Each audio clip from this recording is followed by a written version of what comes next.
माजा के अल्फाज हैं, सुनन नसई के अल्फाज हैं। हदीस सुनिए, सारे आसमान वाले, क्या मतलब, लौ अन्ना अहलस समा, पूरे आसमान वाले यानी फरिश्ते, आसमान की सारी मखलूक यानी फरिश्ते, अल्लाह को छोड़कर सब सारे आसमान वाले, वल अर्ज़, सारी जमीन वाले, सारे जमीन वाले, पूरी दुनिया के लोग, सारी दुनिया मिलकर ओहो एक मुसलमान के इज्जत देखो, सारी दुनिया के इंसान मिले और आसमान के सारे फरिश्ते मिल जाएं,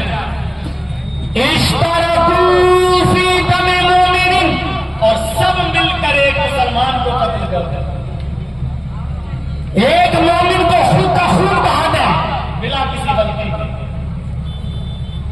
बिना किसी गलती के एक मुसलमान का एक मोमिन का कत्ल कर दें, तो अल्लाह ताला एक मोमिन को, एक मुसलमान को मारने के जुर्म में लअक़ब्बहुमुल्लाहु फिन्नार, अल्लाह आसमान के फरिश्तों को भी जहन्नम में डाल देगा और सारी दुनिया वाले, सारी दुनिया की इंसानियत को जहन्नम में डाल देगा।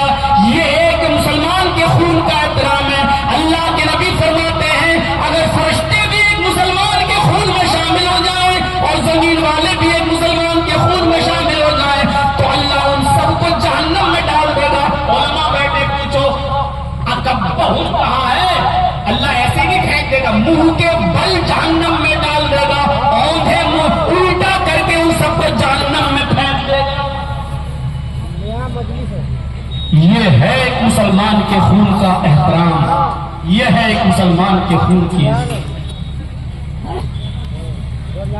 अल्लाह के नबी फरमाते हैं, यजीबुल कातिल वल मक़तूल यौमल क़यामती मुतअल्लिक़ुन बिरास साहिबी, कयामत के दिन कातिल और मक़तूल दोनों अल्लाह के सामने खड़े होंगे। कयामत के दिन कत्ल करने वाला और जिसको कत्ल किया गया दोनों अल्लाह के पास खड़े होंगे। मुतअल्लिक़ुन बिरास साहिबी, जिसको कत्ल किया गया वो कातिल की गर्दन पर सवार हो जाएगा, उसके सर के बाल पकड़कर खींच कर उसको लेकर आएगा। मक़तूल कातिल को खींच कर लाएगा, अल्लाह के सामने लाकर खड़ा कर देगा। यक़ूल, और फिर अल्लाह से कहेगा, सल हाज़ा लिमा क़तलनी, आए अल्लाह इससे पूछ कि इसने दुनिया में मुझे क्यों मारा था, आए अल्लाह इससे पूछ कि इसने दुनिया में मुझे क्यों कत्ल किया था। रब्बी सल हाज़ा लिमा क़तलनी, आए अल्लाह इससे सवाल कर इसने दुनिया में मेरा मर्डर क्यों किया था, मेरी बीवी को बेवा क्यों किया था, मेरे बच्चों को यतीम क्यों बनाया था, इससे पूछ। ये है मेरा कातिल, इसने मुझे मारा, इसने मुझे क्यों मारा था, इससे पूछ, मुझे तो नहीं मालूम, इससे पूछ, इसने मुझे। पहली चीज, अब ये कत्ल के ऊपर और भी बोला जा सकता है, लेकिन मुझे कई चीजें बताना है आपको, इसलिए शॉर्टकट में अब आगे चलिए। इन्ना दिमाअकुम, मुसलमानों का खून तुम्हारे ऊपर हराम है, किसी का नहीं बहा सकते। व अमवालकुम, और माल भी एक दूसरे का हराम है तुम्हारे ऊपर। कोई मुसलमान किसी दूसरे मुसलमान का माल नाजायज तरीके से नहीं खा सकता। कुरान कहता है, या अय्युहल्लज़ीना आमनू ला ताकुलू अम्वालकुम बैनकुम बिल बातिल, ऐ मुसलमानों तुम आपस में दूसरे का माल बातिल तरीके से मत खाओ, नाजायज तरीके से मत खाओ।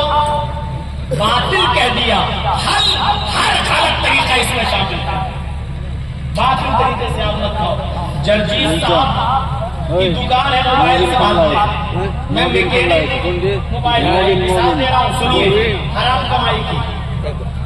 जर्जीस साहब मोबाइल के मैकेनिक हैं, मोबाइल से भागते हैं, आपका मोबाइल गिर गया, खराब हो गया, आप मेरे पास लेकर आए, देखिए तो साहब जर्जीस साहब इसमें क्या कमी है।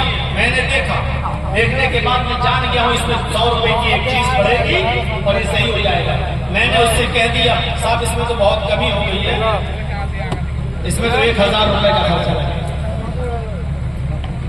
साहब देख लीजिए, गरीब आदमी हूं, 1000 नहीं लूंगा, नहीं दे पाऊंगा, थोड़ा सा देख लीजिए, डिस्काउंट करिए। देखिए साहब इतना तो इसमें मार्जिन आता कुछ बचता ही नहीं है, ये नहीं बचता वो नहीं बचता। 800 रुपए में मामला तय हो गया। और फिर भी आप उससे कह रहे हैं कि नहीं साहब 50 रुपए भी नहीं कमाऊं, 100 रुपए भी नहीं कमाऊं, फिर हमारा बैठने का फायदा क्या भाई? हमें भी तो कुछ पैसा बचना चाहिए। 150 रुपया आपने उसको बेवकूफ बना दिया और वो 800 रुपए की वादा करके चला गया। आपने 100 रुपए की चीज डाल दी और 800 रुपए उससे ले ली। आपका 800 रुपए लेना गलत नहीं है, आपका ये कहना गलत है कि क्या 100 रुपए भी मैं न कमाऊं, क्या 50 रुपए भी मैं न कमाऊं, जबकि आप 700 रुपए कमा रहे हैं। आप साफ सुथरी बात कहते हैं कि साहब 100 रुपए का इसमें सामान पड़ेगा, लेकिन हम आपसे 800 रुपए लेंगे। आपको बनवाना है तो बनवाओ, नहीं बनवाना तो मत बनवाओ। लेकिन आपने साफ सुथरी बात नहीं की। आपने 100 रुपए का सामान डालकर 800 रुपए ले लिए। यही बातिल तरीका है। और अल्लाह ताला कहता है क्या है मुसलमानों, तुम आपस में एक दूसरे का माल बातिल तरीके से, नाजायज तरीके से मत खाओ। नाजायज तरीके